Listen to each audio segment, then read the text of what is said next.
This is Diana Sullivan, and I have a new pattern today. This striking dragon scarf is great to knit with self-striping or scrappy yarn. It has really interesting and useful techniques. It has an I-cord cast on, automatic wrap short row triangles, a row with 2 tensions, and decreasing multiple stitches easily and beautifully. The deep textures here were created by flipping the work, which can be done with a garter bar or waist knitting. This pattern is available standard gauge or mid gauge or bulky gauge, and it's a digital download available at www.dianaknits.com. It comes with a step-by-step video with all the techniques. Here on YouTube, though, I'm doing short demos for some useful techniques included in the scarf. I just want to demonstrate how to flip your work if you have a slotted garter bar like this. These are a little trickier to use and they require a different technique. Now, don't be flipping your work this way unless you're confident and you've practiced. I would really recommend you do 8 or 10 practice flips and make sure you're good. But I would also recommend that you have a stopper for this. Now, this is a Kris Krafter garter bar. They're out of production.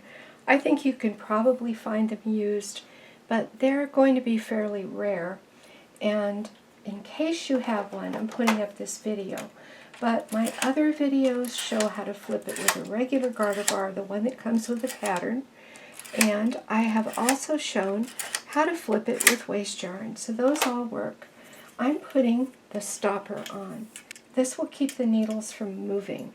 So I've got the work out a little bit from the bed, and I'm dropping this into place. And then I'm going to push the work back against the stopper, and I want you to take note, I have no ribber on here. I took the ribber off. Also, this is a flat position for this knitter. It was slanted for ribber use, but I have put it on regular clamps so that it is flat. I'm opening all my latches. This goes much better with open latches. And I'm unthreading the yarn from the carriage. That way my yarn can go with me. Now, I take my tool and I put it on so that there is an opening. See these little slots with the points? Those line up with the hooks, and I make sure that they're all in the hooks and all my latches are open. Now I close my latches. I like to take this extra step because it only takes a moment, and if they're all closed, the knitting will slide on very easily. Now I slide the knitting onto the tool and I push it all the way down on these prongs.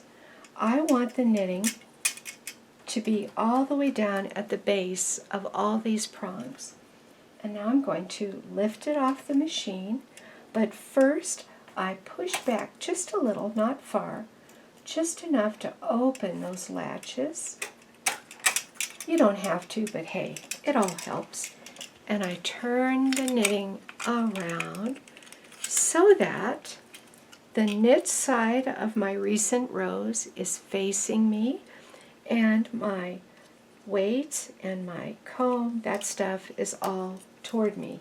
Now for this pattern, I'm going to line up the wide part of my triangle with the leftmost needle here. But after I line up, a couple of things I have to do. First of all, before I line up, open all those latches. Line that up so that the needles can scrape the yarn onto them. Not so good. Try again. Don't remove your tool until you feel like you have got the knitting where you want it. Okay, nope, not quite there. There we go. After you have everybody aboard, I want you to take a couple of minutes and look at this. This is some of my knitting yarn right here. I want there to be only one strand. See how I've tipped this forward and I'm holding it? I'm examining every one of this. One of these loops has to just be one loop. In no situation do we want two loops in a needle. Two loops in a needle will be a problem. If we had a grooved bar, that would be prevented. But with these slotted bars, you can get two loops in a needle. Now everything looks fine to me. So I slide my bar down and out. Now my bar is free. My leftmost stitch has the wide side of the triangle and my rightmost stitch has the narrow side. So I just inspect, lift it up, look it over, make sure nothing got dropped. If something got dropped, it would be easy to pick up right now and harder after a few rows. So that's how to flip with a slotted garter bar. I have spread one end of my finished scarf on the knitting machine, which has a towel over it now, because I wanted you to see how these flips look when they're done. As you can see, as it lies here, this is purl, and then the next triangle's knit, and the next triangle's purl, and then knit, and then purl, and so forth. And what happens is the natural roll of the fabric gives us these really prominent texture lines between the knits and the purls. The purls, which are curling this way, under, stick up this way, and then the knits want to cup in this direction. So it's really an interesting look to my dragon scarf, and you will need to flip once for each triangle. Now, if you like this content and find it useful and practical, please do hit like and subscribe. I'm hoping that YouTube will let a lot more non-machine knitters, regular knitters, and others see our interesting machines and what we're able to do with them. See you next time.